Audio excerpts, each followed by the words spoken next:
जब भी हम हॉरर वर्ड का इस्तेमाल करते हैं तो हमारे दिमाग में कुछ ऐसी हलचलें होती हैं जिससे हम कांपने लग जाते हैं या फिर डर जाते हैं। भूत या आत्माओं को लेकर सबके मन में अलग अलग थॉट्स होते हैं। कुछ लोग भूतों पर विश्वास करते हैं लेकिन कुछ नहीं। पर असल में ये किसी को नहीं पता कि भूतों की दुनिया की सच्चाई क्या है। पैरानॉर्मल सोसाइटी ऑफ इंडिया के चेयरमैन गोविंद कुमार बताते हैं कि नेगेटिव एनर्जी या फिर पैरानॉर्मल फोर्सेज, जिन्हें अक्सर लोग भूत या प्रेत भी कहते हैं, इन पर उन्होंने काफी रिसर्च किया और कुछ हॉन्टेड प्लेसेस को भी चेक किया। वहां पर उन्होंने अपने उपकरण लगाकर देखे तो कई स्थानों पर नेगेटिव एनर्जी के साइंस मिले और उन्हें महसूस भी किया। अगर आप हॉरर मूवी को देखते हो तो उस मूवी का हॉरर थ्रिल तभी तक बना रहता है जब तक मूवी खत्म नहीं होती। वो मूवी देखने के बाद खत्म हो जाता है। काफी लोग ये सोचते होंगे कि किसी के अंदर आत्मा घुस सकती है। क्या ये पॉसिबल है? क्या भूतों का इस दुनिया में वजूद है? असल में इस दुनिया में सब कुछ पॉसिबल है।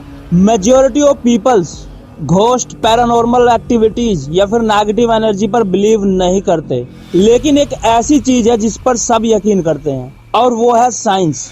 साइंस ने हमें बहुत आगे तक पहुंचा दिया है और बहुत कुछ दिया भी है, लेकिन कभी कभी ऐसी घटनाएं हो जाती है जिन पर इंसान अफसोस तो कर सकता है लेकिन उसे ठीक नहीं कर पाता। एक ऐसी ही हॉरिफिक कहानी, जब दुनिया उसे याद करती है तो दिमाग में तबाही के सिवा कुछ नहीं आता। The Chernobyl incident. इस दुनिया में हर चीज परमाणु यानी एटम से बनी हुई है। इस दुनिया में हर चीज, चाहे वो इंसान हो या फिर जानवर, हर चीज परमाणु यानी एटम से बनी हुई है। परमाणु का मतलब होता है जिसे तोड़ा ना जा सके। परमाणु को सबसे छोटी इकाई माना जाता है। आपका हाथ लगभग इतने एटम से मिलकर बना है। एक छोटा सा न्यूक्लियर बम फट जाने से करीबन 20 से 30 किलोमीटर का एरिया एकदम तबाह हो जाता है। फिर धीरे धीरे आग 60 से 80 किलोमीटर तक पहुंच जाती है और सब कुछ जला देती है। लेकिन इस परमाणु का उपयोग कुछ अच्छे कामों के लिए भी किया जाता है, जैसे कि न्यूक्लियर पावर प्लांट। इंडिया में लगभग 22 न्यूक्लियर प्लांट है।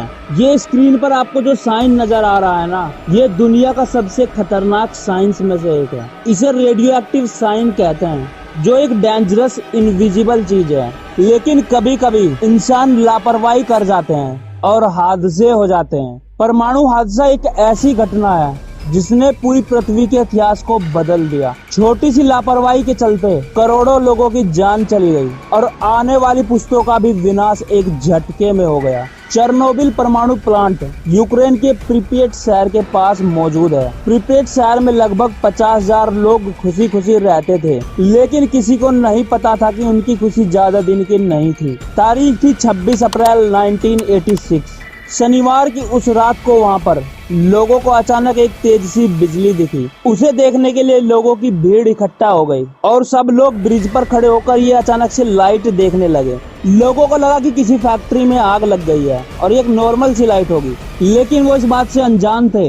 रेडियो एक्टिव कणें उनकी बॉडी सेल्स को चीरते हुए उनके अंदर घुस रही थी। इसकी वजह से उनकी बॉडी में बड़ी तेजी से कैंसर फैल रहा था। देखते ही देखते वो लाइट एक धमाके में तब्दील हो गई। वो धमाका इतना तेज था कि आसपास के 30 किलोमीटर एरिया तक रेडिएशन के पार्टिकल्स फैल गए। ये रेडिएशन डस्ट यूक्रेन से होते हुए पूरे यूरोप और अमेरिका के पूर्वी तट तक जा पहुंचा था। इस हादसे के कारण सबसे ज्यादा नुकसान बेलारूस को हुआ था, क्योंकि विस्फोट से निकली 60% रेडियो एक्टिव डस्ट बेलारूस में जा गिरा था। वहां आज भी इंसानों और जानवरों पर इसका इम्पैक्ट दिखाई देता है। कितना अजीब है ना ये रेडिएशन। आपको दिखाई भी नहीं देगा और आपकी बॉडी के अंदर घुसकर कैंसर जैसी बीमारी पैदा कर देगा और आप धीरे धीरे मर रहे होंगे। चलिए आइए बात करते हैं कि आखिर ये हादसा क्यों हुआ था।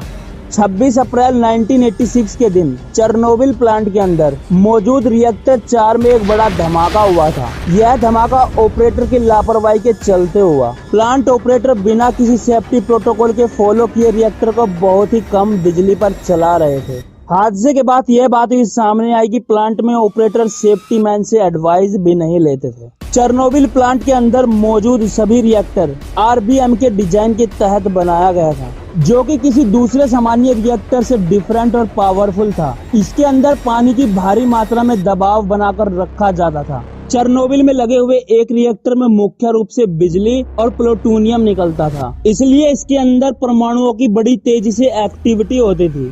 लेकिन यह रिएक्टर इतना पावरफुल होने के बावजूद इसकी एक कमजोरी थी। यह रिएक्टर कम ऊर्जा या फिर कम इलेक्ट्रिसिटी पर सही तरीके से काम नहीं कर पाता था। रिएक्टर के अंदर होने वाले पावरफुल न्यूक्लियर रिएक्शन रिएक्टर को बहुत ही कम समय में बहुत ज्यादा हीट कर देते थे। इसलिए रिएक्टर को हमेशा ठंडा रखने के लिए ठंडे पानी का इस्तेमाल किया जाता था। लेकिन उस दिन किसी कारण से ठंडे पानी की पूर्ति नहीं हो पाई और इलेक्ट्रिसिटी सप्लाई लेवल भी कम था, जिसकी वजह से रिएक्टर बहुत ज्यादा गर्म हो गया और अचानक विस्फोट होकर फट गया।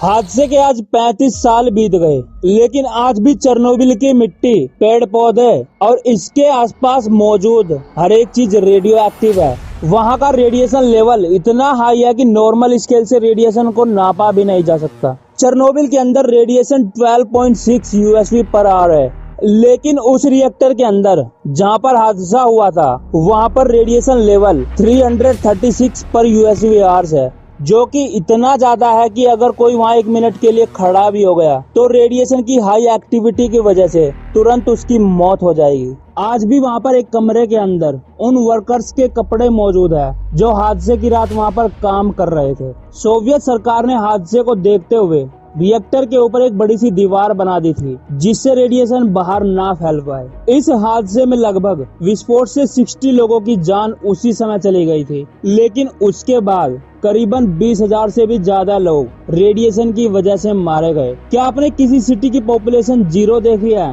गूगल पर प्रीपेड शहर की पॉपुलेशन चेक करना, आपको 0 दिखाई देगी। वैज्ञानिकों की माने तो आने वाले कई सौ सालों तक यह जगह रहने लायक नहीं बन पाएगी।